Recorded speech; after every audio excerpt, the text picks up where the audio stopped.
Faker dog, Akali. Oh my goodies. That's could be a problem, but you gotta leave up something. And Akali is the pick chosen. I would leave up Renekton. I've decided. As far as premier bans go right now, I would rather leave up Renekton 10 out of 10 times in favor of Akali. Ban her now. I have fun. Is my position. All right, here we go, baby. And this is a personal one to me, right? So there's no way you can know this. So at least you won't tell me you knew it already. So are you aware of a game I cast a long time ago featuring a Heimerdinger? Yes. Okay. In Osh. Yes. Do you know the reason? So long time ago, we won't get into it. But do you know the reason why I like Heimerdinger was my favorite champion? Why I was so I don't know the reason. Because back when you were playing on stage, Kobe, all the way back in 2010, you're then, I guess, solo laner. He was the mid lane that game. Hotshot GG got himself solo killed by Dan Dinsheimer. And I was like, this champion's sick. Dude, let me play that one. Dansheimer is no joke. Shout out to Dan Din, baby. Let's get into this champ select, though. No Heimerdinger will be popping up here. It is a Diana jungle in complement to this Akali. Now, those don't necessarily go very well together for the early stages. Both Diana and Akali are a little bit tadpole style AP carry champions where you're scaling up a little bit. You really want your level 6 before you look for those kills. So I foresee 100 Thieves top side of the map really seeding a lot of pressure early on. Meanwhile, for FlyQuest, they're laying down some super strong openings here. These are strong lane openings. Lucian definitely going to be able to punish Akali early on. Definitely going to be able to push early on. And Palafox, I know for a fact, has been putting in lots of time on Lucian. I'm pretty sure he's going to go for the Gale Force Grudge build. Australia's Grudge to get that slow on all of your abilities for Lucian early on. It hits really hard, power spikes early on. Then you can still add on the Essence Reaver for third item to carry you through a very smooth power curve. Lucian, though, it's always so scary to play into an Akali team because early on, everything's going great. Oh, man, I'm just beating up this Akali. Guys, look at my CS. Look at my lane control. Yeah, it's so easy. It's so easy, dude.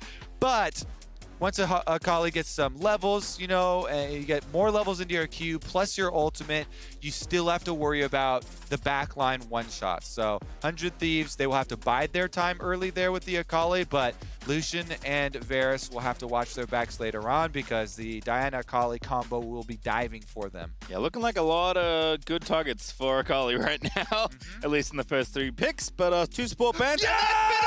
Fiddlesticks! Kobe, it's happened! Finally! Yes, I get a Fiddlesticks game. I love you, Jose. You are the best. You are the light. Oh my God. Okay, I'm so excited to have some Fiddlesticks jungle here in the LCS. They got some over in LEC. I was incredibly jealous. This has been my go-to for ranked for this season because it has had a super high win rate for solo queue, is very good at turning a lot of these team fights. Fun fact, it's a great pick into Akali specifically. I always laugh at some of these Akali players because your W is a really good reveal for Akali. You can just ult in. She thinks she's got you. After your ult, you fear you get some damage on her. Save your W to channel while she's in her shroud. She'll be walking around thinking she's invisible, and your team just comes, beats her up while your W does give the reveal on her. Really like this pick from FlyQuest. Not only is it a great jungle pick, but it's well thought out into the comp. Want to see it, you know, it's definitely going to be a hard one as far as team versus team and, you know, the piloting of the champions here, but love the actual pickup. Right, and it's funny because, you know, we often get baited by players hovering, often their favorite champion, right? Stixxay and Warwick is a pretty famous one, right? Yeah. Players loved, you know, Chime often hovers bot in his game. Jose's actually hovered Fiddle, I think, in every game. He's been teasing for a long time. I don't know if he just likes the champion or he wanted to play it, but I guess we'll find out now because he's got it. I'm so glad he finally locked it in. Honestly, too, another big thing about Fiddlesticks jungle, you really want strong lanes like this. So there's multiple factors here. In seeing the first 3 picks of 100 Thieves, you already know their solo lanes are not going to have a lot of early pressure. They're not going to be looking for these super dangerous invades, which can upset Fiddlesticks very tenuous early jungle clear, because ideal Fiddlesticks jungle clear is actually risky by virtue of going the greedy route, not starting with a refillable potion because it won't do much for you later. You only really take that if you're scared of early invades and you're scared of your early clear. And ideally, you get to double leash on these camps, double leash on Wolf plus Blue plus Gromp, finish it off. Raptors plus Red is another optional start. And regardless, you're always going to want to double jungle these camps to catch up your clear speed to that of the other meta junglers. In which case, you get to really display the strengths of Fiddlesticks. Right. Vision control and team fighting. All right, Kobe. Well, I spy one potion in JoseDeodo's inventory. Okay, so he split the difference. He didn't go with the refillable. He went for the cheapo, which is one control ward and a regular potion. This, honestly, if I'm looking at for pro play, is probably a better pro alternative. My super greedy is double control wards because I have confidence for solo queue. Should be able to outplay the invades and get your vision down first to make sure you don't get caught unawares. But this one, you still get one control ward early, and we are going to have free pro view on Jose. This is good. I'm going to look at this afterwards because these spots, okay, I'm going to draw them right now because we got time. There we go. This is your spot for your double jungle for doing Raptors in red. If he starts over here, it's very easy. You can just tag your Raptors, then go tag your red, pull it down. Actually, if you're starting it first, you want to pull red first because you walk all the way around and you waste a little bit less time there. But that spot on the lip of the wall by red and Raptors is super easy. There's actually a lot of leeway with this one. If you ever mess up your red Raptors, then it's actually a joke. You can be able to do that one first time. The only tricky one is actually the blue and Wolves one.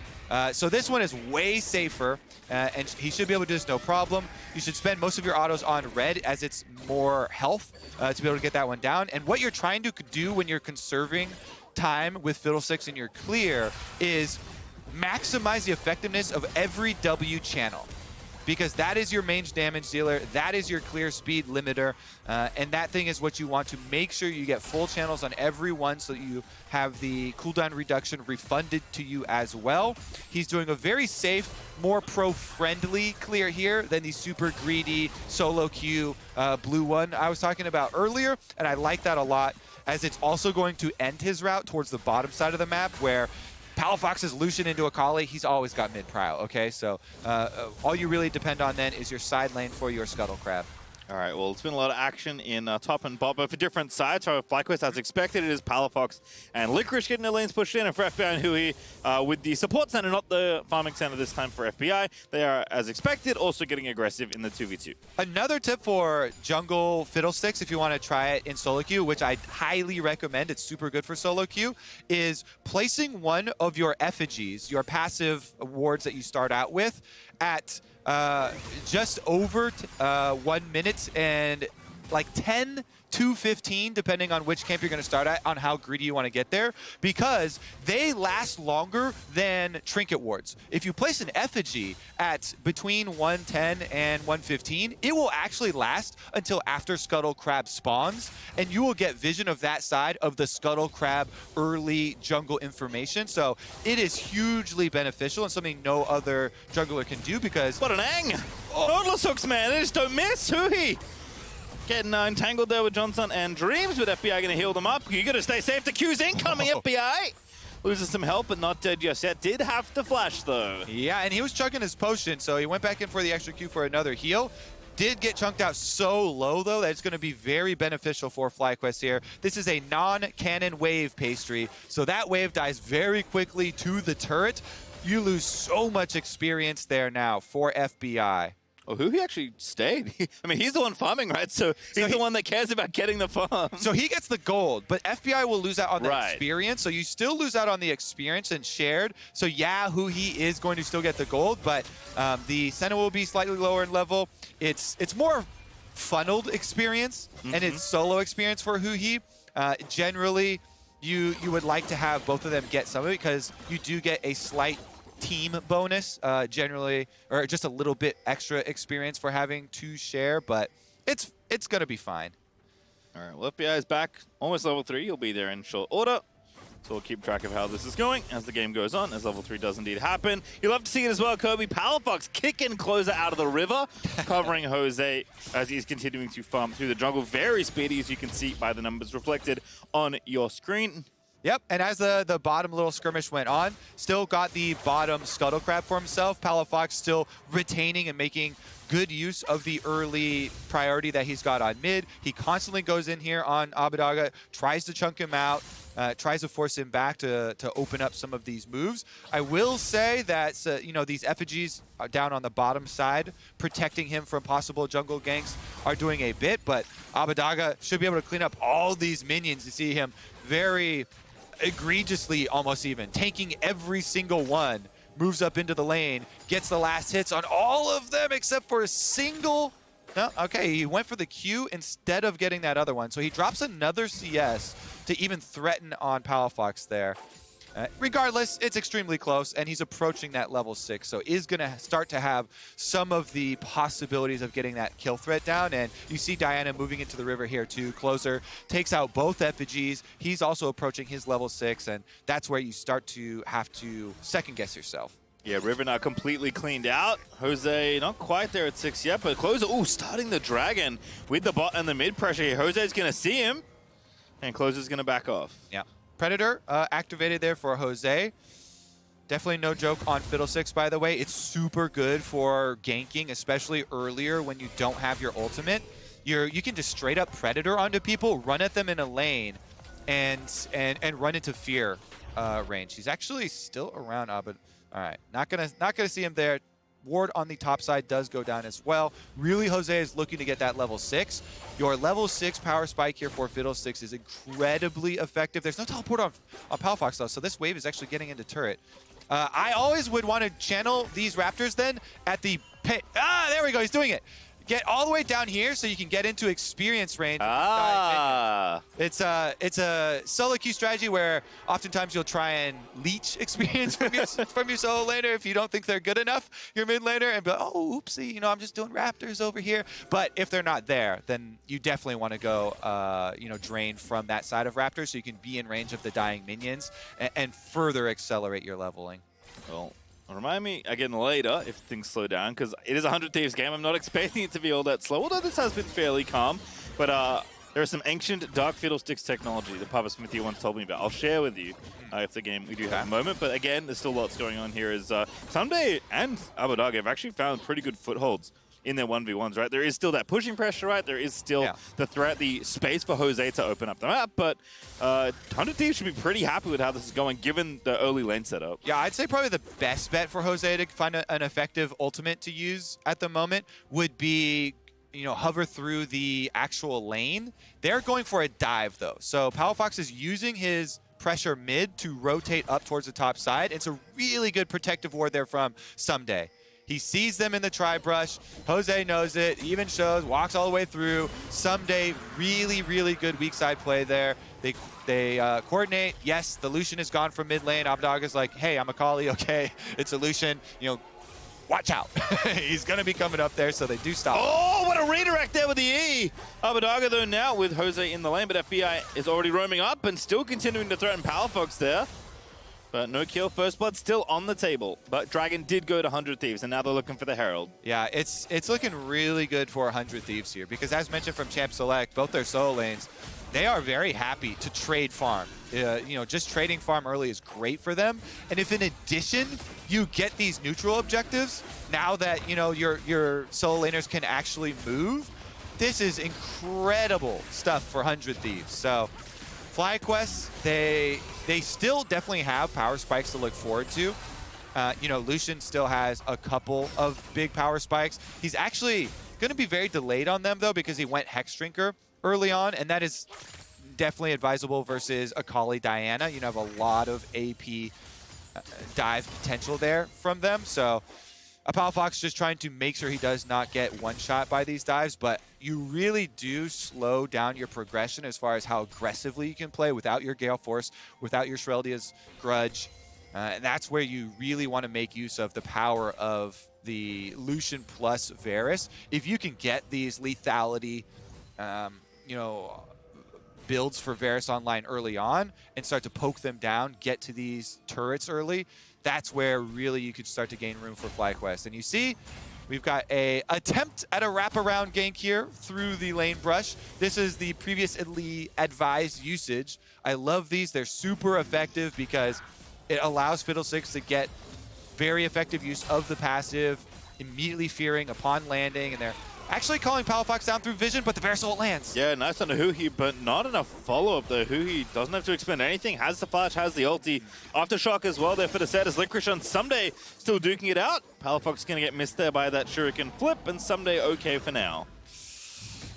Varus ultimate used. Okay, so they still have Nautilus ultimate on bottom side. That can be combined to make sure you have a good Fiddlesticks ultimate. If you Nautilus ult, you're basically guaranteeing with that knockup, they're gonna be locked in place, but they actually don't wait for 100 Thieves pushback, and there's no objectives on bottom side of the map. So FlyQuest, you can see them right now. They're just kind of walking around mid as Palafox is pushing the wave in on Abbedage.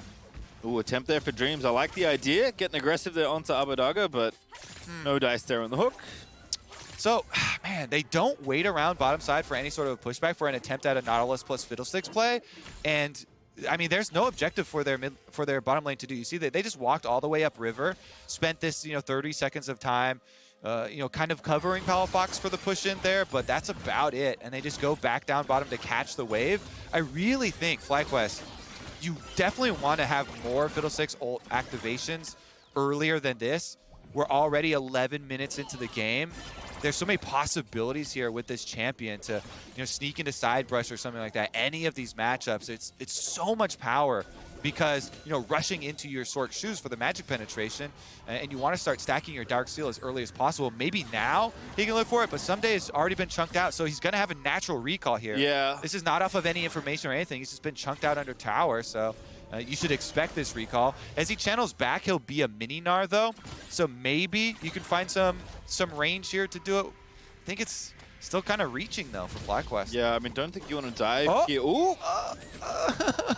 Sounds like he canceled. Perhaps we'll find out in a moment. Yeah, I can see it back in base. So Jose kind of, rough. I mean, this is one of the things about Fiddle, right? You have to be very patient in a lot of cases. Yeah. Mid lane, though, Dreams to make it happen again. Palafox going to get some pressure.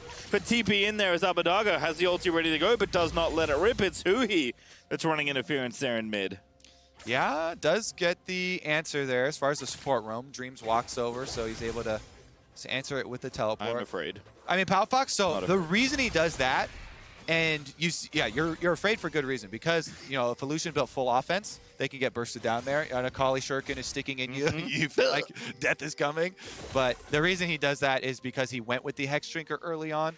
And that's what you get in payment for delaying your Mythic, for delaying your power spikes. Protection from the insta-kill and from Akali. And more aggro play, right? Oh, hello. It was about to expire, so yeah, that's a weird summon location. That's fine, though. It's going to pod through mid. Shelly's found her way. Dragging up in 3 seconds. Varus Q coming in hot. FBI, though, off to the side. Fiddle. Oh, JoseDeodo could have a big ulti here. Always watch the Crow Storm. Many things have changed about Fiddle Kobe, but the ultimate has remained. I got so excited for the game PastryTime from Fiddlesticks. Hey, there's still time. I feel like I was Omega debated.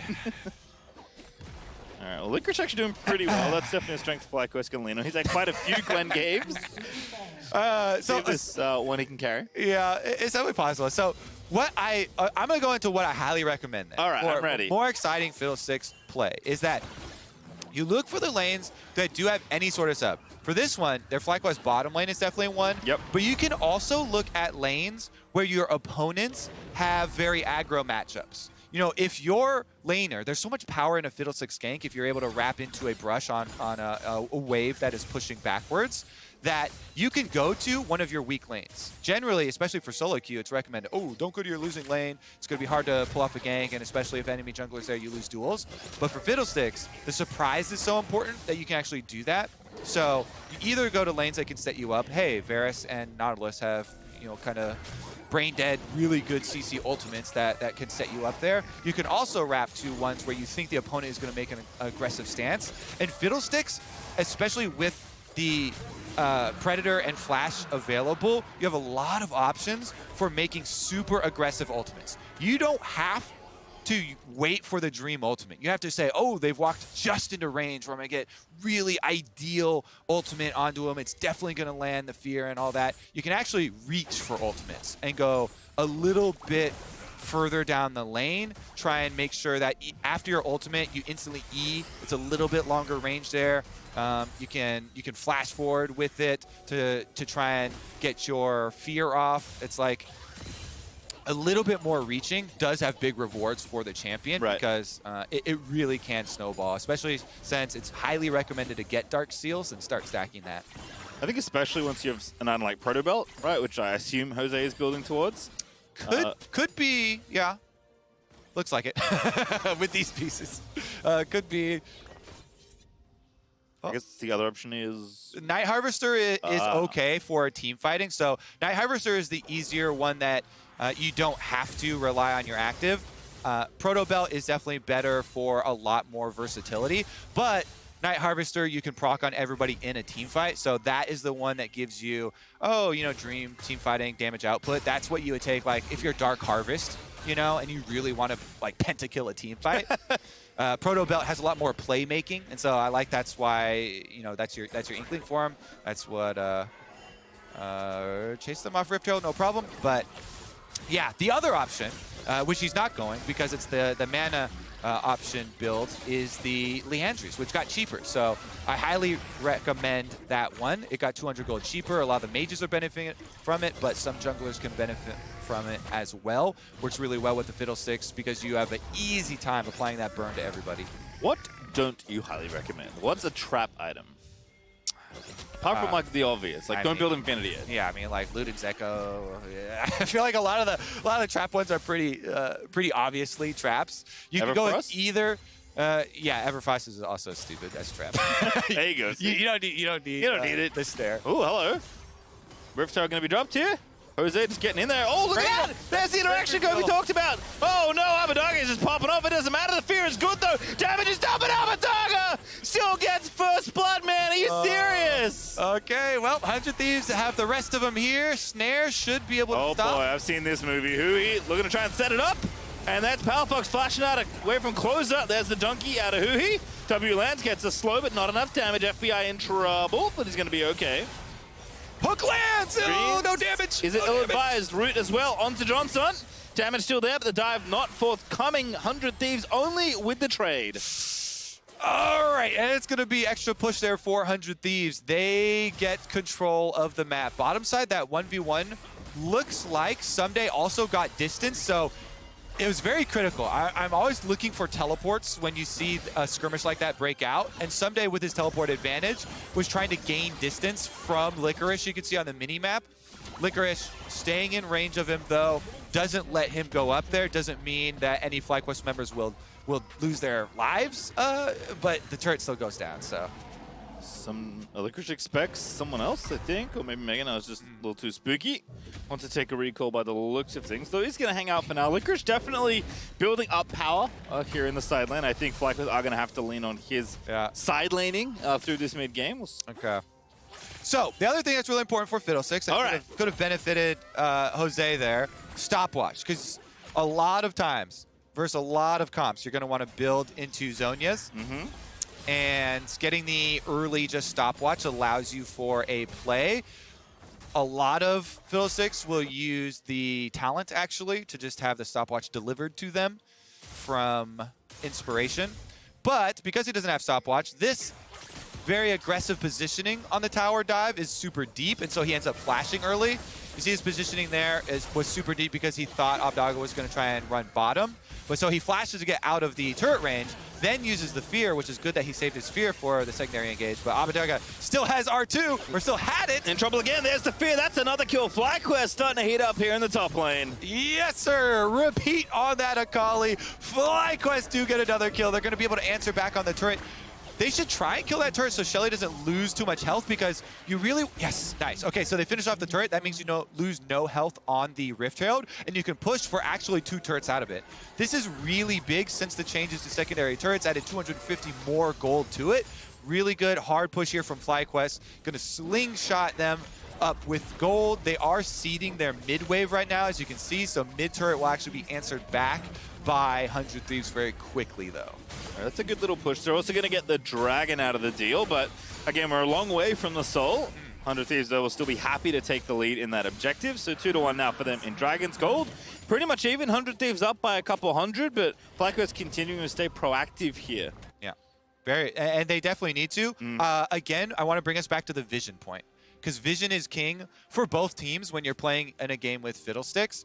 And because of the passive, Fiddlesticks is always going to have a very high kind of inflated vision score, because, as I said, the effigies last so much longer, and vision score is determined by minutes of vision that you actually get for your team. So things like zombie wards, seems like effigy are going to kind of inflate it, but that doesn't mean you shouldn't highly value that score for every person on your team. And control wards are so key in getting spots for Jose to get into for those big game-changing ultimates. Abbeddage is going to spot Dreams here. Jose, they're roaming down as well. Abbeddage not going to click E a second time. The TP, though, coming in is Huhi. Looking for an angle, but can't find one. But now going to go in there. 2v2 here. Abbeddage looking to go on to Dreams. Finds the flip. Huhi there pulls him back. Really easy kill on the Nautilus there. Yeah, you gotta leave him for dead there. Bye-bye, Dreams. It's just lost, right? There's wards already up in your tri-brush, so Jose couldn't even get like a counter ultimate off there even if he wanted to, because they'd see it coming. Control ward in the tri-brush. Just a good pick there by 100 Thieves. Huhi, they were talking about it. FBI talked about it. Papa Smithy talked about it. So many accolades from his own team as far as the work he puts in. And vision being paramount versus a Fiddlesticks, guess what? That goes both ways. Huhi walked in, got the deep wards there right before this play even takes place, and it allows 100 Thieves to chase through. You see immediate results off of that focus on division from 100 Thieves, from Huhi himself walking in on the set. And they take the rewards, they push super deep into the jungle. Guess what? Now, even if you work your way through here and you clear out this vision, they're going to see you doing it, and they're going to keep tabs on that fiddle. Currently, Jose, good positioning here on the side, but might be difficult to pull off, as both of these targets do have flashes. Yeah, also that mid tower still up there, very healthy as well. So not a lot of space here for FlyQuest to try and make a play in mid, and that wave's actually pushing in the wrong direction for that siege. Just Palafox going to start up the Scuttle Crab. Fiddlesticks FG is going to see them, but 100 Thieves going in there. JoseDeodo in trouble. Rocket Belt's out of the way. Now Palafox the target, as Jose is forced to flash. The jungles trade flashes there, basically. Nice little move from Closer to get aggressive. The reason I have my head in my hands there, Pastry, is because we just saw 2 of my favorite cooldowns burned. The Proto Belt burned. Yeah, that's a low one, but Flash also burned for Fiddlesticks. It just makes we're slowly chipping away at these possibilities for the big Fiddlesticks ultimates. Less mobility on him now. Still definitely could do it. Again, they're trying to pull a wraparound gank through the top lane brush. Akali is kind of difficult to get onto here, because you do have Shuriken flip as well as flash available from Abbeddage. Yeah, but also not going to play up here. Ooh. Can't take it. Get greedy. You can see by his movement he's not. Yeah. Oh, no, there's the crystal. JoseDeodo going to make it happen. There's the kill Kobe's looking for. That's the kill for FlyQuest. Yes, finally. They got one. You get a little bit greedy there, toying with them. It looked like Ava, kind of even was trying to stop backs there. Had the inkling, was trying to toy with them, but this is the thing. With Fiddlesticks, you have to have no hesitation. So as soon as the Akali moves forward, Jose is channeling his ultimate there. And then once you get that lockdown with the fear, move up, you layer your Q for the extra damage, then your silence, so that your silence doesn't overlap as much with your fear duration, and you get the full duration before Akali can Shuriken flip over the wall, and that was just enough. So it's very important on Fiddlesticks, the layering of your 2 crowd control abilities with the fear and the silence. He does it very well here. Nice. Oh, man, it's not going to be the Fiddlesticks channel. Okay, fine. So here it is, Abba. All right, take it back. Oh, goodness. 3-man pacebreaker out of Huhi. Dream's in a little bit of trouble. Licorice trying to dive the backline. FBI getting opened up there, but Close's already taken out Dreams. FBI is going to get zoned off here, but now has his teammates to run back to, so Licorice has to head for the hills. And 100 Thieves, they do get Abba killed again. But Licorice looks very... oh, he's going to TP out. All right, good luck, sir. Looks like he's going to make it. Oh, just barely. Didn't get clipped by FBI's W. Yeah, and gonna be able to finish off that channel, no problem in the brush. Licorice lives to fight another day. Honestly, though, it's looking dreary for FlyQuest. Kind of as expected, 100 Thieves coming in this one, cruising pretty well through this early game. Akali does drop again, though, so another kill given over. Some more gold there to the side of FlyQuest. They still pick up the dragon, though, for 100 Thieves, so they still get themselves 2 soul point. Here's another look at the play. Palafox starts with a very aggressive move there, uses the Gale Force with his dash in to get the big chunk initially, but another one. Yeah, once again, Huhi tying up Dreams. Closer also diving to the backside, finds 2 with the ulti. What a play out of Diana. Johnsun gonna die there as well. Huhi going back in there, but the Crow Storm's looking okay. 1 kill back, but not enough there as Huhi is dead, but Jose will fall as well, and 100 Thieves, that's gonna be Baron. Yeah, that's a juicy one, Pastry. Closer got into both backline carries. Guess what? There's no mobility left for Lucian, and he's right next to the Varus. Dream situation for Closer there. Diana right into the backside, gets both of them. 100 Thieves annihilate FlyQuest, and that one is gonna be the kicker. That's a Baron as a reward. You already have soul point. With the Baron, you get so much more map control. They can push in, get extra gold out of the secondary turrets, then go back, have plenty of time to spend it, reset with extra vision, just plant wards all up around these brush by the dragon to make sure no crazy Fiddlesticks ult comes out, and that should be a nice bow-wrapped soul for 100 Thieves. See how much work they can get done with this Baron, though, Pastry. Baron currently, gold reward sits at 1,697. Plenty of gold in those turrets to try and get, though. All right, what's doing it? Huhi again, just face checking, no fear. Yes, sir. On Sett, one of the biggest playmakers here for 100 Thieves. Huhi goes in, uses the shield pretty early on, but again, oh, that's so beautiful. No room there for the carries to work with on FlyQuest, and Closer just makes a beeline straight for the back line, takes them both down. Jose, no way for him to get out. He does try and fight his way out. He gets the kill onto Huhi, so gets a little gold back for himself, but that's a drop in the bucket. Yep. You know? Definitely can't be alive to steal the Baron, obviously, so no threat at all there for 100 Thieves. They make the play they probably would have made anyway, but made much easier by the fact that the enemy can't contest you above. Man. With that extra money, look at that. Closer's almost to a death cap, too. Oh, boy. This is a jungler dream, Pastry time. You rarely get to build death cap as a jungler, but Closer's almost there, and he's got a 7-stack ring on top of it. Definitely could be another one of those big Diana games. Closer, of course, been so good on the carry champions. This game's certainly looking like one where he can excel once again. FBI's been awfully annoying, poking at Dreams and Co. But again, the Baron Siege not done. Still a minute left to do some damage here. Yeah, you see Jose trying to hover around, look for these Fiddlestick angles. You get kind of used to the little pockets of Fog of War as they're pushing up. Little off angles on the kind of nooks and crannies throughout Summoner's Rift. See if you can catch them hovering a little bit too close to one of the sides of the walls they don't have vision on. He, in the end, goes for the pick on the split pusher. You know, nice evasive flash there from Abbeddage to get out of range, so FlyQuest don't get the pick, but they do get a Summoner out of the Akali. All right, well, tower dead and topside here again, 100 Thieves. Go ahead and let Abbeddage just kind of hang out in the bottom lane. They're going to go ahead and overload this top side here with that Baron buff still ticking away and try and crack through one of these inhibitor towers. Top lane is going to be demolished as Licorice getting aggressive onto Huhi here. Gwen again, 2 items ready. Cosmic Drive chasing through. Huhi's W is going to proc. There's the ulti out of Huhi, and Licorice is still going. That should be a kill. Senna shield going to make it last a bit longer, and now it's in the front side. Ssumday in trouble. Flashing away, it looks to hop, but doesn't quite make enough distance. Great Q out of Johnsun is going to find the shutdown. Big snipe, and now the teleport's arriving with Abbeddage.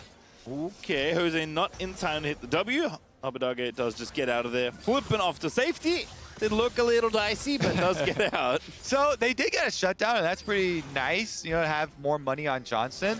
But this is a Varus with no flash versus a Diana Akali team that also has Sett and Gnar to try and set up for them. So there's huge amounts of dive they have to worry about. And on top of that, a Senna ult comes over the top. So this is a literal no mobility champion there in the Varus. And so many things for the Varus to try and keep his eyes on to stay alive. So a little bit more money on a champion that has a very high probability of dying early on in the next fight probably won't mean a lot. Maybe it can if you get a Dream Fiddlesticks ultimate, but I wanted to highlight earlier that it was good warding there by 100 Thieves and Abbeddage to see. Oh, he's going in for the play. Pops his Zonyas, but left in front of a few too many people. Finds the outplay, though. Takes out Palafox, and now the rest of the squad's going to reinforce Licorice. ThreadandNeodo going to try and get the kill onto Abbeddage. He does find it, but at what cost here is Dreams now forced to get away. And Closer, he is so ready with that fresh death cap to try and find a few more, but none coming there. Johnsun, though, did die in the collateral, as expected. Yep, when you're playing a Varus in this type of world, Summoner's Rift is not your friend. The night is dark and full of terrors, my friend, and one of them finds their mark there. 2 members down for FlyQuest means, guess what, Pastry? Everything on Summoner's Rift belongs to 100 Thieves. They've bought the blue buff, they bought the dragon, they are inside your base. Look at robbing you dry. Go ahead and just solo out the inhib. He's kind of owning Licorice 1v1. All right, Ssumday gonna get a lot of work done there in the midsection of the map. It's 2 inhibs now. Down for FlyQuest, down about 7,000 gold with Baron coming up in a minute, and the Elder Dragon up in 530 because the Ocean Soul did go to 100 Thieves at the end of all of that. Yes, sir. Everything going to 100 Thieves away. Look at this. All right, Abbeddage, he wants to fight his way out of this. Really good, actually. Instant Zonias coming out. R2 just in range over the edge to kill Palafox. Quite nicely done, if I don't say so myself. Yes, he dies in the end, but he draws the rest of the team over, so allowing Closer and 100 Thieves to move in. They get the extra flash out. They got the Fiddlesticks ult out too, so then there's nothing you're really worried about in pushing towards the base. So they easily get inside. They've laid waste to that FlyQuest base. Both inhibitors down in top and mid now, so not a lot of territory to work with. It's also 3 people for FlyQuest in the bottom lane. You know what? They're moving in numbers because there's more safety in numbers. Maybe you can try and find someone. The play is they're just kind of reaching for the stars. Maybe we can find a straggler, kill off an unlucky. I mean, I don't mind it because that is like the only inhib left. And maybe they just think they can't get into Baron, but I mean, they're probably not going there. They can't. You definitely can't. Baron is also owned by 100 Thieves, okay? Yeah, they true. Just dropped their foundations line, and they're cash rich now, so they've been able to take over the entirety of Summoner's Rift. All right, well, they bought the Baron. Going to feel pretty good for the next 3 minutes as they look to try and finish off this game. Has been kind of a slow and steady one here for 100 Thieves, but it does feel like they just don't want to take any risks, right? Fiddlesticks can be very spooky. Speaking of, Johnsun and JoseDeodo are looking to combine for what needs to be a pretty well-executed combination, and now Huhi's going to sniff them out. Ever the vision score expert does punch down the last remaining wards. Guess what? Super Minion's gonna do the job on top side. So all 100 Thieves have to do, kill that last minion wave. You see Akali moving towards it now. There's one more minion wave on bottom, and then they get to make their play. Sweepers immediately going out as they run through the jungle here, just trying to search out where is Jose. That's actually all we care about now. As long as we don't get 5-person ultied. Yeah, you're not really afraid of the Lucian flank teleport. When you've got super minions inside the base too, it literally just eliminates everyone else on the map. So 100 Thieves, if we turn it to observer vision from their perspective, just look at how few places this Fiddlesticks could be. And I wonder, where is the Fiddlesticks trying to ult us from? So nobody should be walking up towards that wall, towards that control ward. That is bait, sir. Yep, and they know it. Licorice, ooh, he's trying to find the TP angle here, but Huhi getting peppered by the culling. Rest of the Thieves are going to reinforce it. Huhi looking for the angle. Ssumday driving in there, looking for the scoop, finds it, gets 2 into the wall, and now Huhi falls up with the facebreaker, and the wrap is far too late for Licorice's 100 Thieves are going to put a bow on this game. Licorice fighting out, will maybe kill FBI. Ssumday swoops in to save him. Doesn't quite happen, but the ace is good enough for one more Nexus. 100 Thieves are going to finish off FlyQuest. Only one thief dies in the final attack on the base, and 100 Thieves will rack up that W. Congratulations. What number was that in a row again, Kobe? I'm pretty sure the streak has not been broken. So I'm pretty sure it's 7 or 8. Feeling pretty good. You know what? I don't think they're counting. They don't need to. 7 wins in a row. Lucky number 7 there for 100 Thieves. Able to finish this one up versus FlyQuest. They're looking to go legendary tomorrow. A full 8 streak in the LCS. All right, we'll see if they can get it done. Have yet another sweep of a weekend here. Again, 100 Thieves have just been so in form. It's very impressive for the team that has come together pretty late before the season start. And for FlyQuest, it does feel like, you know, I like that, you know, the things they brought. Fiddlesticks are super cool. I think I like what they did setting up with the pushing lanes. I think Licorice's Gwen has been good. It does feel like they're just struggling to find a way to like consistently find advantages in game, right? And that game, I almost felt like they were just too scared, right? Like the reputation of the Thieves lately is too good that it's like, I don't want to make this play. I don't want to look stupid, and I get it. But when you, like you said, and said for a lot of that game, when you pick these lanes, when you pick this jungler, you have to try and make plays. I so wanted to see some... it's coming back, Kobe. Some big ones. Honestly, though, yeah, this is literally the top team in the LCS that FlyQuest are fighting. FlyQuest, it's looking like they're headed towards the very bottom, though. So they've been reaching out, trying to figure out what they can do, subbing in 3 different players, pulling them back out now. They're changing parts around. They're trying to figure out some way to pull out of this kind of free fall. And the losses continue to rack up, but you just have to keep on, you know, trying to focus on keeping the mental clear here. Focus on some good vibes so that you can just one game at a time. Meanwhile, 100 Thieves, they continue their ascent towards the top. They still have sole possession of first place after this game here, finishing up day number 2. And unfortunately, not the jungler we want to talk about, but Closer is our player of the game. Like that Diana. Yeah, that Diana play was so sick. Definitely a big one. Sees both backline members, 2 AD carries. Easy. Eyes get real big for Diana, you know. Charges right in, gets a good ult. All right, well, after all that and after the break, we are going to be breaking down that matchup and wrapping up the day at the State Farm.